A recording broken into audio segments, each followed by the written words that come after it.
నమస్తే. ఇన్నాళ్ళు నన్ను సపోర్ట్ చేస్తూ, ఎంకరేజ్ చేస్తూ మీ ప్రేమని నాకు అందిస్తున్న ప్రతి ఒక్కరికి కృతజ్ఞతలు.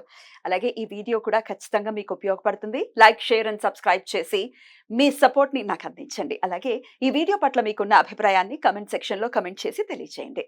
ఇప్పుడు వీడియోని చూద్దాం. నమస్తే, వెల్కమ్ టు అవర్ ఛానల్. నేను పద్మిని. ప్రస్తుతంతో పాటు ప్రముఖ ఆధ్యాత్మికవేత్త, వాస్తు జ్యోతిష పండితులు, లలిత ఉపాసకులు, వాస్తు జ్యోతిష శిక్షణ నిపుణులు బ్రహ్మశ్రీ నానాజీ పట్నాయక్ గారు మనతో పాటు ఉన్నారు. మాట్లాడతాం. సార్ నమస్తే. సార్ శ్రీమాత్రే నమః. సార్, బోర్డు మీద ఆల్రెడీ రాశారు, శని వక్రగతి జరగబోతోంది. 4 నెలలు సార్, 4.5 నెలలు దాదాపుగా మనకి 29 జూన్ నుంచి 15 నవంబర్ వరకు ఉంటుందండి.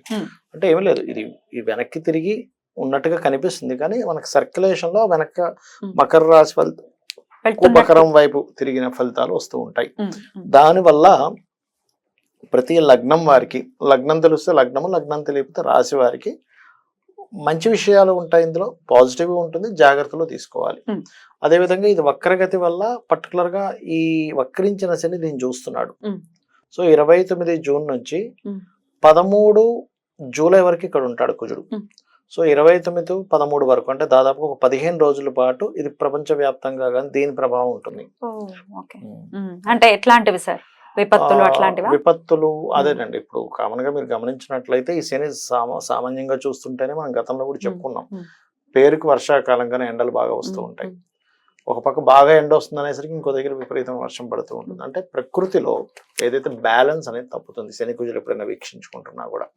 అయితే దీనివల్ల మాత్రం ఎట్టి పరిస్థితుల్లో ఇప్పుడు చూడండి, మనకి ఈ ఫ్లష్ ఈటింగ్ బ్యాక్టీరియా ఏదో అంటున్నారు, దాదాపుగా 2006లో వచ్చింది జపాన్లో. ఇప్పుడు కాదు, 2004లో వస్తే 2006లో దాన్ని డిటెక్ట్ చేశారు.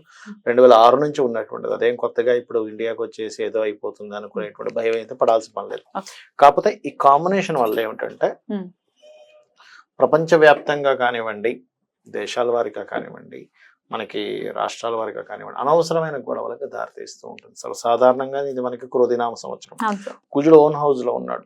ఇన్ని రోజులు శని చూస్తున్నందుకు ఆల్రెడీ జరుగుతున్నాయి. వక్రించి చూస్తున్నప్పుడు ఇంకొంచెం డిఫరెంట్ గా గొడవలు, అందులో ముఖ్యంగా సరిహద్దుల్లో ఉండేటువంటి ఈ భద్రతను కల్పిస్తున్నటువంటి ఈ యొక్క సైనికులు కానీ, పోలీస్ డిపార్ట్మెంట్ మీద కానీ కాస్త ఎక్కువ ప్రభావం చూపిస్తుంటుంది. అంటే వాళ్ళకి కొన్ని స్ట్రిక్ట్ రూల్స్ ఇవ్వడం, ప్రెషర్ ఎక్కువగా ఉంటుంది. ఎందుకంటే వక్రించిన శని చూస్తున్నాడుగా, అందుకని. అండ్ అదే విధంగా కొన్ని అల్లకల్లోలకు సంబంధించిన దేశం ఏదైనా దేశవ్యాప్తంగా, ప్రపంచవ్యాప్తంగా ఏదైనా కొన్ని నిర్ణయాలు తీసుకునేటప్పుడు మనకి పిఎంలు కావచ్చు, వాళ్ళు ఆ నిర్ణయాలను కొంత వ్యతిరేకిస్తూ కొన్ని అల్లర్లు జరగడం కానీ, కొన్ని తీవ్రమైన నిర్ణయాలు తీసుకోవడం కానీ, ఇటువంటివి జరుగుతూ ఉంటాయి. అదొకటి మెయిన్ గా చూసుకోవాలి ఈ శని వక్రగతి అండ్ ఈ కుజుడు దృష్టి పడడం వల్ల. అయితే ద్వాదశ రాశులకి కూడా డెఫినెట్ గా ఆయన ఇచ్చేటటువంటి ఫలితాలు ఉంటాయి కదా సార్? ఉంటాయి. డెఫినెట్ గా మార్పు ఉండబోతోంది. ఎందుకంటే అష్టమ శని, అర్ధాష్టమ శని, ఏళ్ళనాటి శని వాళ్ళకి ఎలాగో అలాగే ఉంటుంది. కానీ అష్టమ శని, అర్ధాష్టమ శని వాళ్ళకి ఏమైనా డిఫరెన్సెస్ ఉంటాయా? Right sir. అయితే మరి ద్వాదశ రాశుల వాళ్ళు కూడా ఈ పీరియడ్ ని ఎట్లా ఉండబోతుంది ఈ 4.5 నెలలు కూడా, అలాగే శని యొక్క అనుగ్రహమే పొందడం కోసం ఎట్లాంటి రెమెడీస్ చేసుకోవచ్చు అనేది ఒక్కసారి వివరంగా అన్ని రాశుల వాళ్ళకి చెప్తారా సార్? చెప్తాను. ఆఖరిలో ఈ అర్ధాష్టమ, అష్టమ శని వాళ్ళకి ఏం మార్పు వస్తుందో కూడా చెప్తాను, ఎండింగ్ లో చెప్తాను. తప్పకుండా సార్. ముందుగా మరి మేషరాశి వారికి ఎలాంటి ఫలితాలను ఇవ్వబోతున్నారు సార్? ఫస్ట్ ఆఫ్ ఆల్ ఏంటంటే లగ్నం చూసుకోవాలండి. ఎప్పుడు కూడా లగ్నం తెలియదు అనుకునేటువంటి వారు రాశిలోకి వెళ్ళొచ్చు. మేషలగ్నం వారికి ఇచ్చే మంచి ఫలితాలు ఏమిటి ఇక్కడ మంచిగా ఉంటాయి? మంచిగా ఉంటుంది. అయ్యో, ఏ ప్లానెట్ అయినా ఒకటే గుర్తుపెట్టుకోవాలి, ఒక ప్లానెట్ ఒక రాశిలో ఉంది లేదా వక్రించింది, పాపకత్తిరిలో ఉంది, శుభకత్తిరిలో ఉన్నప్పుడు అది మంచి ఫలితం ఇవ్వడానికి కూడా స్కోప్ ఉంటుంది. పాపకత్తిరిలో ఉంటే తక్కువ మంచి ఫలితాలు ఇస్తుంది, శుభకత్తిరిలో ఉంటే ఎక్కువ మంచి ఫలితాలు ఇస్తుంది. సో ఇక్కడ దీనికి ఎక్కడ కూడా పాప శుభ కత్తెరలు ఏం లేవు, సింగిల్ గా ఉన్నాడు, వక్రించున్నాడు. ముందు రాహు ఉన్నాడు కదా సార్? ముందు రాహు ఉన్న ఇది వక్రిస్తున్నాడు కదా, కత్తరి పడాలి. ఇప్పుడు ఒక ప్లానెట్ ఉంటే సరిపోదు, వెనకాతలో ఇంకో గ్రహం అలా ఉండాలా, అప్పుడు 2 గ్రహాల మధ్య ఉండేటువంటి దాన్ని తీసుకుంటాం. అయితే ఇక్కడ ఇది వక్రించినందుకు మేషం వారికి ప్రధానంగా ఇక్కడ కలిగే మంచి ఫలితం ఏమిటంటే ఫైనాన్షియల్ గ్రోత్ ఇస్తాడు. అలాగే వివాహ సంబంధించినటువంటి విషయాలను యాక్టివ్ చేస్తాడు. అంటే ఎప్పటి నుంచో వివాహం అనేటువంటిది కుదరటం లేదు, ఇప్పుడు కుదిరేలా జరుగుతుంది. ఫైనాన్షియల్ గ్రోత్ ఉంటుంది, రుణాలు లభిస్తాయి, ఎవరికో ఇచ్చిన డబ్బులు కాస్త వెనక్కి రావడానికి ఆస్కారం ఎక్కువ పెరుగుతుంది, కొత్త కొత్త పరిచయాలు పెరిగేలా చేస్తాయి. దీంతో పాటు వ్యాపారం ఒకటే కాదు, నేను ఉద్యోగం కూడా చేస్తాను, ఎందుకంటే వ్యాపార స్థానంలోనే వక్రించాడుగా, నేను ఉద్యోగం కూడా చేస్తాను, ఉద్యోగ స్థానానికి వెళ్తున్నాను కాబట్టి రెండు చేసేటువంటి స్కోప్ పెంచుతాడు. ఇవి ఇచ్చే మంచి ఫలితాలు. మరి జాగ్రత్తలు ఏమిటి అంటే, ఈ వక్రించినప్పుడు పర్టికులర్గా ఏంటంటే ఏదైనా ప్రాపర్టీస్ తీసుకునేటప్పుడు జాగ్రత్తగా ఉండాలి. అమ్మడానికి బాగుంటుంది కానీ కొనుగోలు చేయడానికి మాత్రం సరైనటువంటి ఇది Hmm. ఇవ్వదు ఇక్కడ. Hmm. అది మెయిన్ గా గుర్తుపెట్టుకోవాలి. Hmm. అలాగే Hmm. మరొక విషయం ఏంటంటే ఇక్కడ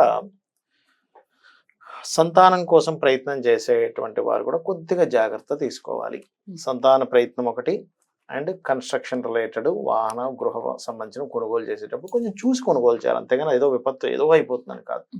అలాగే కొంచెం వాహనం మీద వెళ్ళేటప్పుడు కూడా, ఎందుకు అంటే ఈ మేషలగ్నానికి ఈ కుజుడు లగ్న అష్టమాధిపతి, దాని మీద శని దృష్టి ఉంది. Hmm. భూమికి కారకుడు, అందుకే భూములకు సంబంధించిన విషయంలో జాగ్రత్తగా ఉండాలి. Hmm. సో వాహనం మీద వెళ్ళేటప్పుడు జాగ్రత్తగా ఉండాలి. ఈ జాగ్రత్తలు ఖచ్చితంగా తీసుకోవాలి వీరు. ఓకే, మరి కుజుడు వెళ్ళిపోతాడు కదా సార్ వృషభంలోకి వెళ్ళిపోయిన ఇది తర్వాత మారిపోతాడు ఈ 4.5 months లో ఆల్మోస్ట్ ఇన్ని రాసులు తిరుగుతాడు. ఇక్కడ దాకా ఇక్కడ వచ్చేస్తాడు, దాకా వచ్చేస్తాడు. అప్పుడు ఆల్మోస్ట్ ఇక్కడ వరకు వస్తాడు. కాకపోతే మనం మాట్లాడుకునే శని వక్రగతి గురించి. ఉమ్. అయితే ఈ అవును కుజుడు కదా. ఇక్కడ ఉన్నంత సేపే ఈ ప్రభావం ఎక్కువ ఉంటుంది. అంటే అదే మనిషికి హీట్, ఉమ్. వేడి చేయడం కానీ, బీపీ లెవెల్స్, బీపీ ఉన్నటువంటి వారికి అసలు బీపీ పెరగడం కానీ, కోపం రావడం కానీ, చిన్న చిన్న విషయాలకు ఆవేశం రావడం కానీ ఇట్లాంటివి జరుగుతాయి. Okay. రాశిలో కుజుడు ఉన్నందుకు ఇది మారితే మనకి తగ్గుతుంది. తగ్గుతుంది. ఇది మారింది అనుకోండి, ఇది కొంచెం యాన్స్టస్ ప్రాపర్టీస్ కి అనుకూలత ఇస్తుంది. రైట్ సార్, మరి వీళ్ళు అన్ని విషయాల్లో అనుకూల ఫలితాలు రావటం కోసం ఎట్లాంటి రెమెడీ చేసుకోవచ్చు సార్? వీళ్ళ అనుకూల ఫలితాలు ఎప్పుడైనా మేషలగ్నం వారు గుర్తుపెట్టుకోండి, అనుకూలమైనటువంటి ఫలితాలు రావాలంటే సూర్య నమస్కారాలే. ఎందుకు అంటే మనం ఎవరైనా సరే ఏదైనా ఒక డిఫరెంట్ ఇబ్బంది పడుతున్నాము అంటే పూర్వజన్మ కర్మ మనల్ని ఇబ్బంది పెడుతుంది, దాన్ని తగ్గించేది మన ఉపాసనా దేవత.